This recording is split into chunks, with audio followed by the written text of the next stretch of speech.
l'incompatibilité de plan d'urbanisme des communes de Saint-Savonnin et de Réas. Oui, je vous en avais parlé, il me semble, lors d'un précédent conseil, hein, où effectivement le RTE envisageait de construire un nouveau dispatching sur la commune de Réas, de Saint-Savonnin, et pour ce faire, on avait besoin d'une alimentation, en fait de deux alimentations, ça vous le savez, de deux alimentations pour assurer donc le service permanent de ça. Vous êtes très bien au courant, vous savez comment ça fonctionne. Donc les travaux là consistent à une liaison souterraine de 63 000 volts entre le poste Saint-Savonnin et le nouveau pylône aéro-souterrain qui est à la Bégude. Donc vous avez un plan qui est derrière, joint à la délibération, d'accord, de cheminer le long de la 96 et d'utiliser donc le chemin de comment on l'appelle celui-là, qui va sur Réasque, le chemin de la Jacasse, et parcourir dans la forêt jusqu'à l'emplacement qu'a décidé le RTE pour implanter ce fameux poste source. Hein, voilà. Donc vous avez le plan. Vous avez le plan avec le parcours de la voie, hein, l'arrêt complètement à droite, là, ici, vous avez un poteau qui va être changé et la ligne va descendre, va être enterrée jusqu'au poste source. Par contre, la continuité de la ligne qui va vers le chenil, là-haut, va être déposée et abandonnée.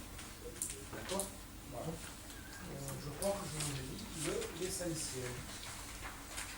Donc là, il est proposé d'émettre un avis favorable sur cette demande avec les réserves suivantes. C'est quand même important, les réserves.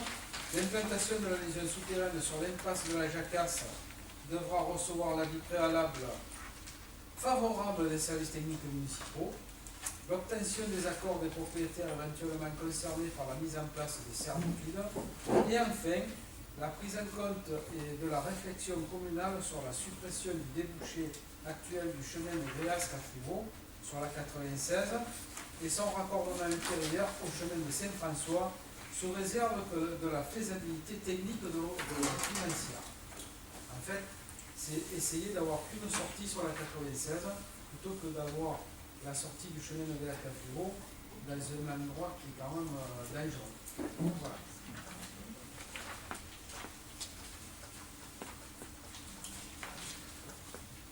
J'avais juste une question sur ça peut consister en quoi les servitudes? Parce qu'une partie du chemin de la Jacasse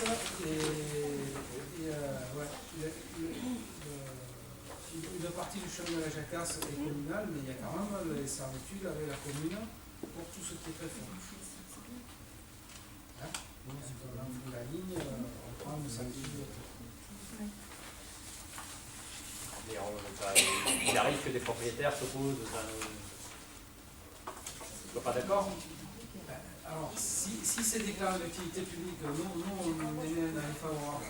Mais il peut y avoir des propriétaires qui disent on n'est pas d'accord avec, par exemple, parce que c'est souvent là où ça choque, le prix que vous nous proposez. Voilà. Donc après, c'est au juge des expos, et puis voilà. La démarche elle est un peu plus longue, mais quand même on arrive au final. Mais ils finissent par se mettre d'accord. Et c'est le juge qui fixe, après plus personne ne peut discuter.